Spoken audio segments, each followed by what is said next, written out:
Azərbaycan hökuməti tərəfindən növbəti 3 ildə makroiqtisadi proqnozlar təqdim olunub.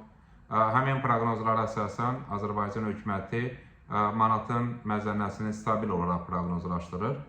Nəzərə alsaq ki, Amerika Birləşmiş Ştatlarında qarşılıqlı tariflərin tətbiqindən sonra qlobal bazarlarda, beləcə də neft bazarında qiymət azalmaları müşahidə olunur. Eyni zamanda dünya iqtisadiyyatında resesiya meylləri var. Və bütün bunlar kontekstində neftin dünya bazar qiymətinin aşağı düşməsi Azərbaycana daxil olan valyutanın həcminə təsir göstərir. Xüsusən nəzərə alsaq ki, Azərbaycan ixracatının təxminən 80% neft və neft məhsullarıdır. Bu kontekstdə təbii ki, neftin dünya bazar qiyməti ölkəyə daxil olan valyutanın həcminin müəyyənləşdirilməsi baxımından vacibdir.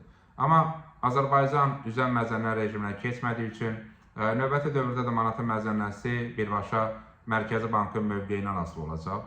Mərkəzi Bankın mövqeyi məhz növbəti dövrlərdə manatın dollara nisbətən məzənnəsinin necə müəyyənləşdirilməsinə təsir göstərən əsas faktor olaraq qalmaqdadır. Təbii ki, Mərkəzi Bank neftin dünya bazar qiyməti, tədqiq balansındakı vəziyyəti nəzərə almaqla məzənnə siyasətini həyata keçirir.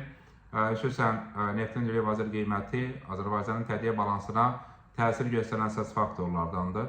Amma bütün bunlarla yanaşı, manatın dollara nisbətən məzənnəsi növbəti dövrlərdə də Azərbaycan Mərkəzi Bankın mövqeyindən asılı olacaq.